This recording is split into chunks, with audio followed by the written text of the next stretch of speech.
nothing like that of a man. The woman replied that there was nothing about her that resembled a man at all. The girl then said that the woman was the closest person she had in the world, and if she refused to acknowledge the baby in her womb, she wouldn't be able to go on living. She then escalated things further, portraying the woman as a scumbag who would sleep with someone and then deny everything afterward. The crowd's emotions were reignited. They stormed into the office, pointing fingers and criticizing the woman. As the incident spread, there were also many voices in society condemning her. Seeing that public opinion was spiraling out of control, the woman finally realized how cunning the girl's tactics were. If she had actually been a man, she would have had no way to defend herself. Since the girl wanted to play this game, the woman decided to go all the way with her. Before revealing her true gender, she demanded that the girl produce evidence proving that the child was related to her. The girl said, "Have you forgotten what happened that night at the hotel?" The woman asked which hotel and what the room number was, but the girl hesitated and couldn't answer. The woman began to fight back. If a claim like this could be made with nothing but words, then any man present could be the child's father. At that point, the now calmer crowd began to feel that what she said made sense. Unexpectedly, the girl remained unfazed and quietly pulled out evidence from her phone. It included records of the two of them going to the movies together, having meals, and even booking hotel rooms.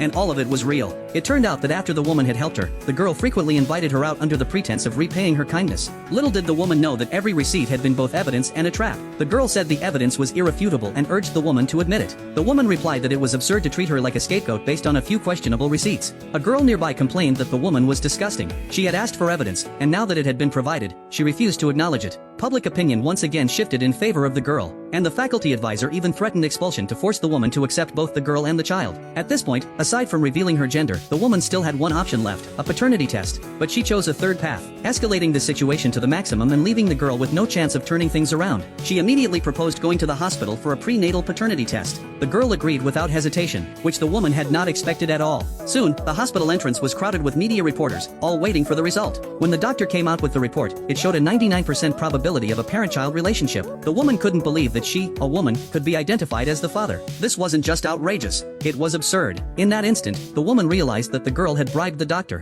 She angrily denounced the doctor, saying he had gone mad and would take money for anything. The girl insisted that science doesn't lie, that the black and white report was perfectly clear. The woman now seemed completely unable to defend herself, but she still had one final trump card. The woman suddenly changed her attitude. Not only did she admit to the girl and the child, she even offered to take her to register their marriage. The reason she did this was to use the Civil Affairs Bureau to expose her true identity as a woman. Her younger brother said she must be crazy. How could two women get married? The woman replied that precisely because they couldn't get married, the truth would come to light on the day they tried to register. Following behind them, the girl was overjoyed. She thought she had one, never realizing that the real counterattack was only beginning at the Civil Affairs Bureau.